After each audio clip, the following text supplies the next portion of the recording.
Welcome back to psychology talks. ഞാൻ Reem Fathima, consultant psychologist.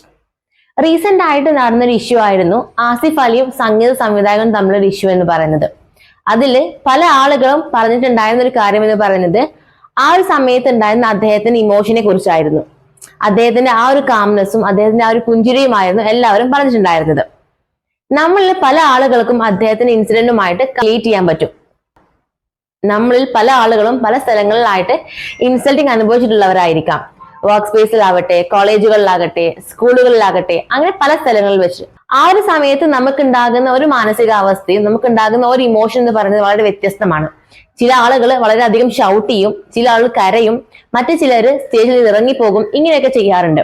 പക്ഷേ അവിടെ അത്രയും വലിയ ക്രൗഡിന്റെ മുന്നിൽ വെച്ച് താൻ ഇൻസൾട്ടിങ് ആയിട്ട് കൂടി അദ്ദേഹം കാണിച്ചിട്ടുള്ള ആ ഒരു ഇമോഷൻ എന്ന് പറയുന്നത് വളരെയധികം ആളുകളെ അമ്പരപ്പിച്ചിട്ടുള്ള ഒരു കാര്യമാണ്.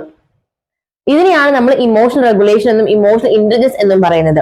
എങ്ങനെ എപ്പോ തന്റെ ഇമോഷൻ എവിടെ പ്രകടിപ്പിക്കണം എന്നത് അദ്ദേഹത്തിന് നന്നായിട്ട് അറിയാം. ഇതാണ് നമ്മൾ പല ആളുകളും കോപ്പി ചെയ്യേണ്ട ഒരു കാര്യം എന്ന് പറയുന്നത്. എന്തൊരു ഇൻസിഡന്റ് ഉണ്ടായാലും അല്ലെങ്കിൽ എന്തൊരു കോൺസിക്വൻസ് അല്ലെങ്കിൽ എന്തൊരു പ്രശ്നങ്ങൾ വന്നു കഴിഞ്ഞാലും തന്റെ ഇമോഷന് കൺട്രോൾ ചെയ്യാനും നമ്മുടെ ഇമോഷന് പ്രകടിപ്പിക്കാൻ അത് ഏത് രീതിയിൽ പ്രകടിപ്പിക്കണമെന്നും എങ്ങനെ പ്രകടിപ്പിക്കണമെന്നും നമുക്ക് നന്നായിട്ട് അറിഞ്ഞിരിക്കണം. സോ നമുക്ക് എല്ലാവർക്കും മാതൃകയാക്കാൻ പറ്റുന്ന ഒരു കാര്യമാണ് അദ്ദേഹം അവിടെ ചെയ്തിട്ടുള്ളത്. So learn to control your emotions. Thank U.